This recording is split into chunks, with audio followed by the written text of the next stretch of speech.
Alright, this is your Hollywood maintenance again. We're back at the VRF system. Our second floor was giving just the CH10, and it would end up next year to replace it. He's going to tell you from there on out. Alright, so going through the troubleshooting steps, we determined the board was bad and we needed to replace the board. It was getting us intermittent CH10, which is loss of communication with the outdoor unit. We went through the steps, checking the indoor units, the heat recovery boxes, everything there. The wiring's good. So we're going to replace this board. It's relatively simple. Like always, we're going to turn off the disconnect, which I already did. We're going to let discharge. You could test it right here on your bridge rectifier. Easiest place to test it. We're going to put the negative, positive on the two. And right now we're at 1.3 volts DC. That's a good spot. Earlier, you know, it's going to start off higher and slowly drop down, but I think that's a safe range for us to go ahead and start work. So what we're going to do first is unplug all these plugs. Sometimes they're hard to grab, so I use a pair of pliers. You don't want to press too hard, but you just want to get them all disconnected.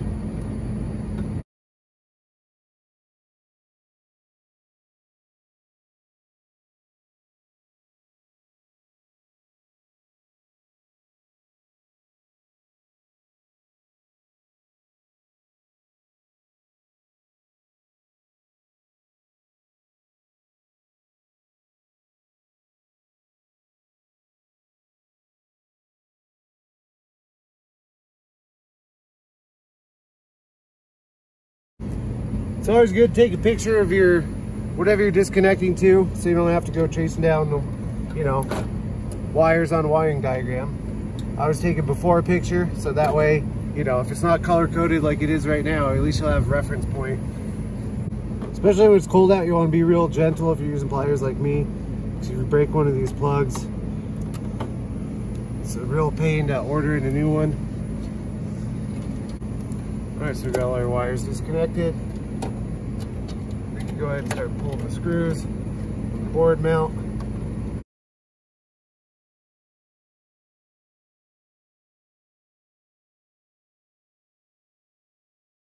Now we'll go ahead and mount the new board in place.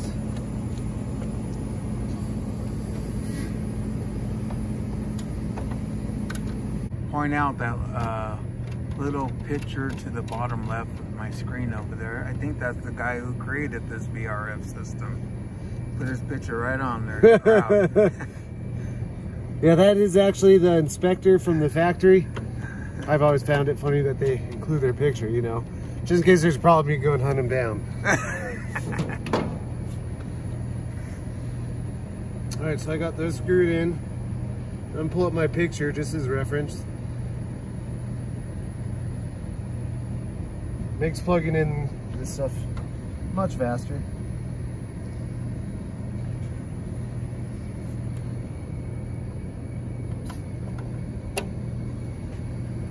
Most of this stuff is color coded, so you can't really go wrong. There's a couple of them that look really similar, and that's where I referenced the picture.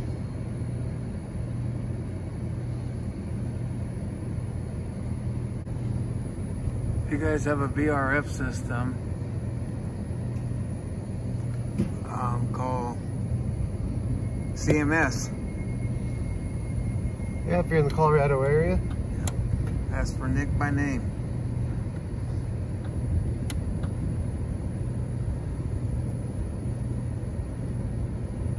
As it's hard to find somebody that knows how to work on this. That was my first task when I got to this property, when I got transferred over here. All right, we're ready to fire this up.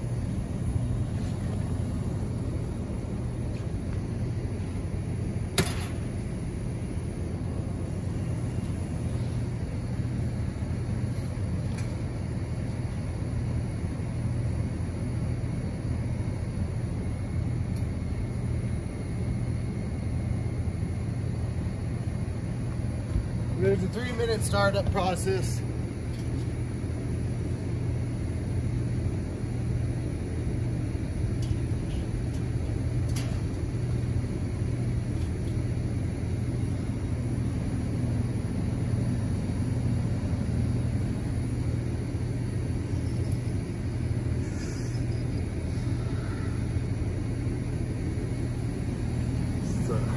Model number here.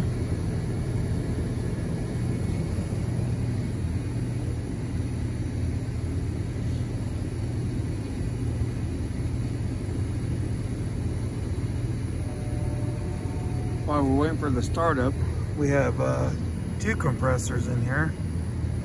One's DC, right? One's an inverter compressor.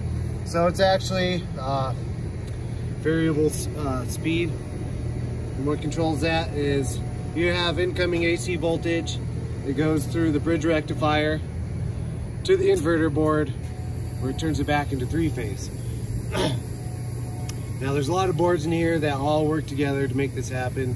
There's also a noise filter board up here which cleans up, I guess what you would want to say is the voltage. It removes the harmonics from it.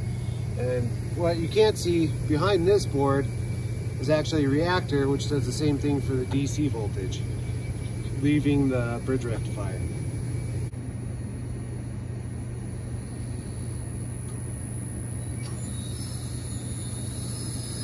There we go, it's starting up. Right at the 3-minute mark.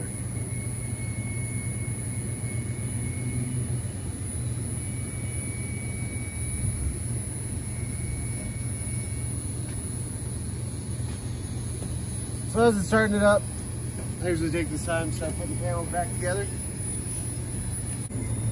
Yeah, it's definitely hard to find somebody that knows how to work on VRF system here in Colorado. It is a growing trend as well, so you're going to see a lot more VRF systems in the future. Putting a lot of these on new buildings, new builds, just because of how effective they are.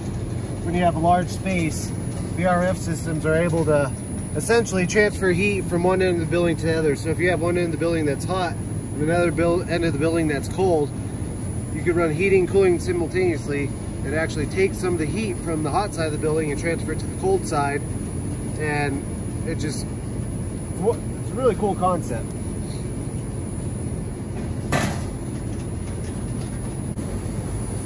I don't know if you can hear it on the video, but the compressors are ramping up.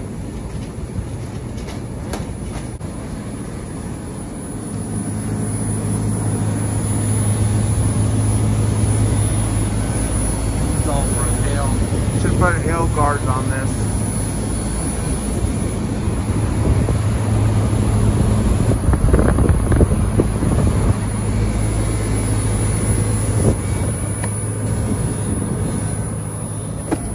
This is the part number here.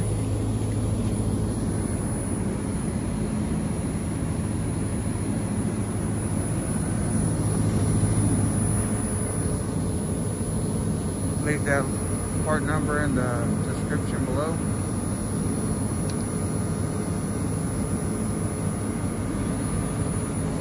Thanks for watching.